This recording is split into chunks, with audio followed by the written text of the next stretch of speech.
All right, Larry Krueger here from the Pig and a Pickle Krug Show with a little NFL recap to Week 15 in the NFL. And, of course, it got rolling Thursday night with the 49ers losing to the Rams. We'll tell you all about the action from Sunday. And, of course, we're brought to you by Pig and a Pickle, the best barbecue in all of Northern California.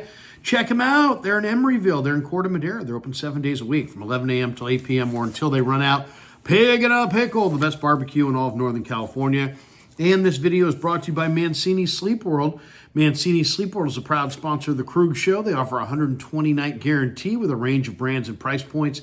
With Mancini's, you get free next-day delivery. I'm loving my Mancini's bed.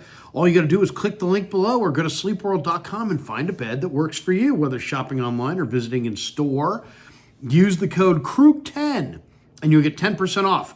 That's KRUG10, K-R-U-E-G 10, and you'll get 10% off at any Mancini store or online at sleepworld.com. All right, let's talk about the Sunday that was around the NFL, and it was an incredible Sunday. And let's start with the game of the day, the Buffalo Bills, game of the week, I should say.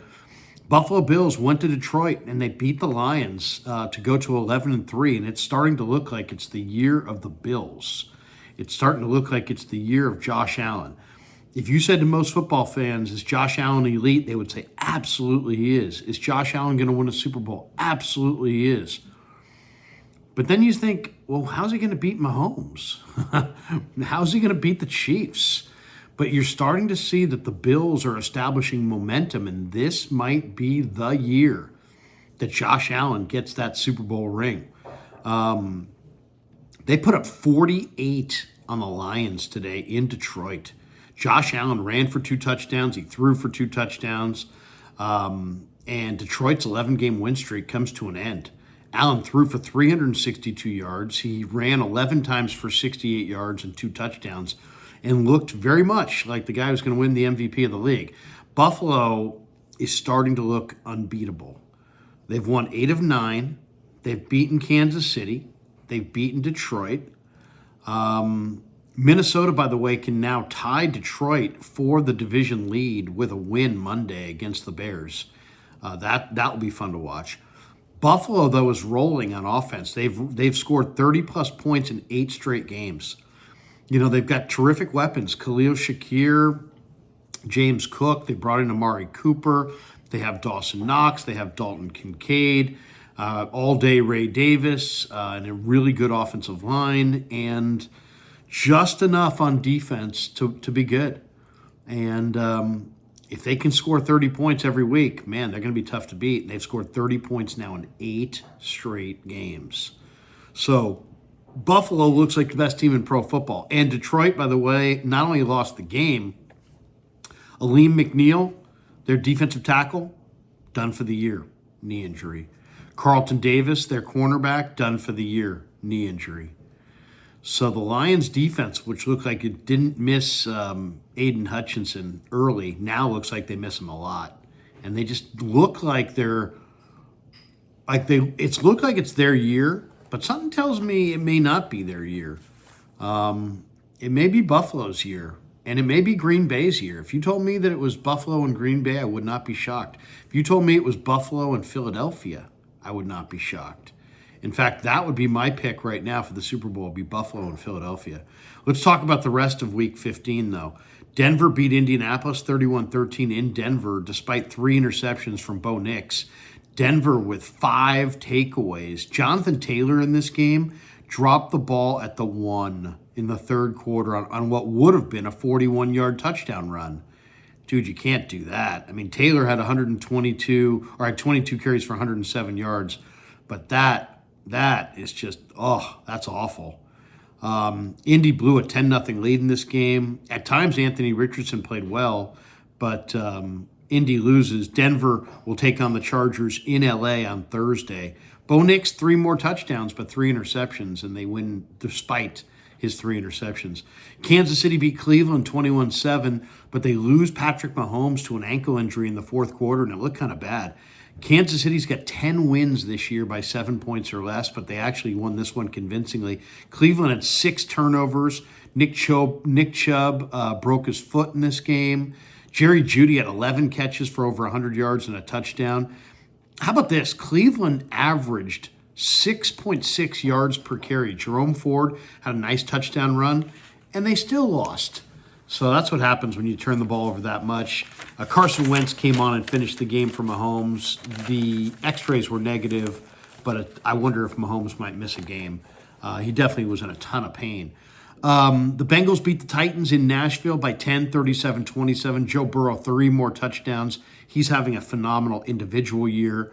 400th career win for the Bengals in the history of their franchise. And this game was weird. I mean, there were 26 combined penalties, 10 combined turnovers. Will Levis threw 3 picks in this game for the Titans. Akeem Davis-Gaither, who's a really underrated linebacker, former App State star, had 12 tackles in this game for Cincinnati, and Cincinnati keeps their slim playoff hopes alive, winning by 10 on the road in Nashville.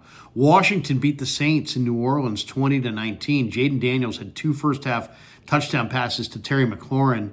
He threw for 226 yards. He ran for 66 yards. And then they held off a big second-half rally by Spencer Rattler, who came on for Jake Haener. Jake Haener, the quarterback from Fresno State, was 4 of 10 for 49 yards and a pick in his first NFL start. Rattler came off the bench and played better.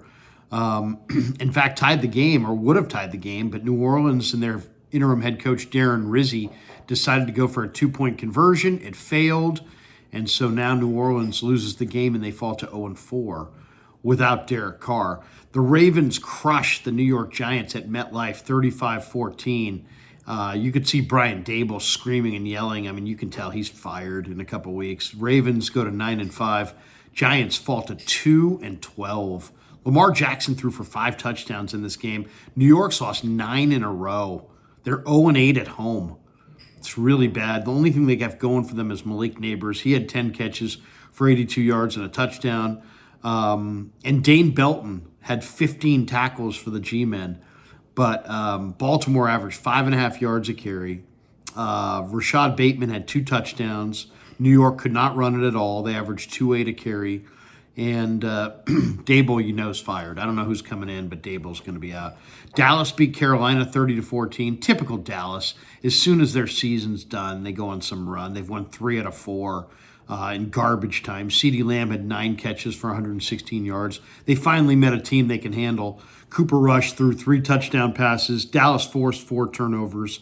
They got 6 sacks, 2 of them from Micah Parsons. Rico Dowdell ran for almost 150 yards.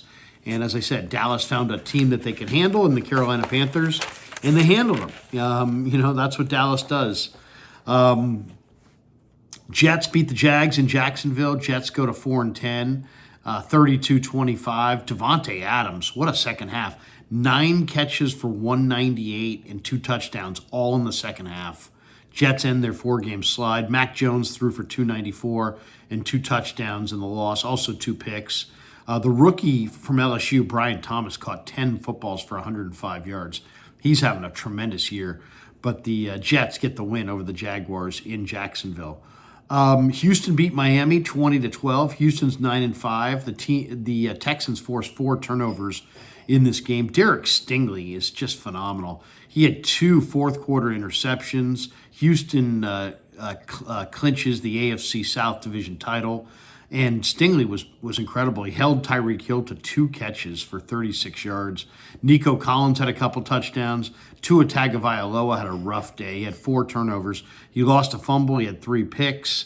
Miami hosts the Niners next Sunday, and Houston will be at Kansas City in Arrowhead on Saturday against the Chiefs. And one of the games of the day was the Battle of Pennsylvania, and it went to the Eagles. The Eagles are hot, man. They're 12-2. They beat the Steelers in Philly. 27-13. Mike Tomlin, decided to punt in the fourth quarter in Eagles territory, down 14 points. And then the Eagles just ran out the clock. So I don't know what Tomlin was thinking there. But Jalen Hurts had 3 touchdowns.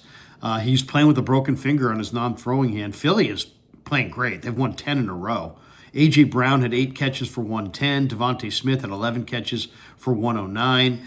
On a day where the Steelers shut down Saquon Barkley. He had 19 carries for 65 yards. This was the big question. What were the Eagles if you should take away Saquon? And they took away Saquon for the most part, and Hurts did the job. TJ Watt had an ankle injury in the fourth quarter. It looked pretty serious. We'll see about that. Pittsburgh really missed George Pickens, though, and Russell Wilson couldn't do anything in this game. Pittsburgh has not won in Philadelphia since, wait for this, 1965. That's 5 years before I was born, is the last time the Steelers got a win in Philly. If I'd known that, I would have bet Philly bigger today. I had Philly, but I had the under. I should have bet bigger because I thought Philly was going to beat them big, and sure enough, they did. Pittsburgh takes on Baltimore Saturday in Baltimore. That's going to be a pretty good little showdown right there. And then a couple of the other games, Arizona beat New England 30-17. New England's 3-11. They've dropped 4 in a row. Arizona's hanging on. They're 7-7. James Conner ran for 110 yards and 2 touchdowns. Arizona snapped a 3-game losing streak. Chad Ryland hit 3 field goals. Trey McBride, 9 catches for 81 yards. Arizona was awesome on third down. They went 10 for 15 on third down conversions. I mean, talk about winning third down. Arizona converted 10 of 15. New England went 0 for 6. So that pretty much says it right there. Arizona gets the win 30-17 over the Patriots. The Buccaneers, maybe the story of the day was the Buccaneers going to SoFi and dominating the second half against the Chargers. Bucs go to 8-6. They upset the Chargers in LA 40-17. And the year one of Harbaugh seems like it might be circling the drain. Baker Mayfield was great. Threw for 288 yards, threw 4 touchdown passes. Tampa dominated the second half. Chargers led this game 17-10 in the second quarter, and then Tampa scored on 6 straight possessions from that point on. Mike Evans had 159 yards and 2 touchdowns. I mean, talk about a guy who's going to the Hall of Fame. Chargers defense was number 1 coming in. They were only giving up 15.9 points per game, and Tampa hung 40 on them. Tampa had 506 total yards to 206 for the Chargers. It was 223 to 32 rushing yards. Bucky Irving went for 117. The Chargers are in a free fall suddenly. They've lost 3 out of 4. You know what it is? The Chargers have a very basic run the ball kind of, some more kind of a plan. And they have J.K. Dobbins, but he got hurt. And as soon as Dobbins went down, this team sunk like a stone. Without him, they really can't run the ball, and without running the ball, they're not that good. So Chargers are going to win under Harbaugh for sure at some point, but it ain't going to be this year. They miss J.K. Dobbins, and they don't have a reasonable facsimile to replace him. So that was the injury that really put the nail in their coffin. And then the Packers beat the Seahawks in Seattle. Watch out for the Packers. Well, everybody's talking about Detroit and other teams. The Packers are kind of, drafting off of the Lions. And, the Packers are playing good ball. They're 10-4. They've won 8 of 10. They beat Seattle in Seattle 30-13, and it wasn't that close. Jordan Love had 2 touchdown passes. Seattle's 4-game winning streak comes to an end. Geno Smith left this game with a knee injury. Josh Jacobs had 94 yards rushing and a touchdown. Seattle was without Kenneth Walker, and they also had 5 penalties for over 100 yards. And the Packers, behind Love and Dobbs and the strong running game. Josh Johnson had 94 yards running. Josh Jacobs, I should say, 94 yards rushing and a touchdown. And Green Bay's good. So Green Bay is, 10-4 and looking good. They've won 8 of 10, and they're playing terrific football. So there you go. What are the big takeaways? And then, of course, Monday night's the doubleheader. It will be Bears at Vikings. I like Minnesota. Kirk Cousins at the Raiders. The Raiders are at a free fall. You got to go Vikings and Falcons in the Monday night doubleheader. But yeah, as far as this week, the big takeaways this week were, the Chargers suddenly are in a free fall, and without J.K. Dobbins, they fell apart. And their defense, Tampa's offense right now is really rolling. Tampa's got an explosive offense. Baker Mayfield's playing well. Nobody wants to play the Bucs. That's one. Two, the Eagles' offensive line is really doing a nice job. And the Eagles defensively are doing a nice job. And the Eagles just overall are playing really, really well. So the Eagles are playing exceptional football. Washington continues to get wins. And then I would say, I expected the Ravens to win big. That's not a big surprise.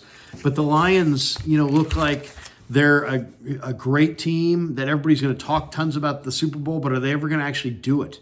The Bills look like if this was a Super Bowl preview, then the Bills are going to win the Super Bowl because the Bills are quite a bit better. And this is on a fast surface too. I mean, Bills in their snow place would have dominated even more, but they put up 48 on that fast surface, and Josh Allen is just on a totally different level. And now with Mahomes with the ankle and the Chiefs, Chiefs defense in the second half didn't look great. The Chiefs are winning, but just barely. Houston looks exciting, but it's not quite there. Baltimore looks good, but their pass defense is not quite there. It looks like Buffalo looks like the class of the AFC and maybe the class of the league.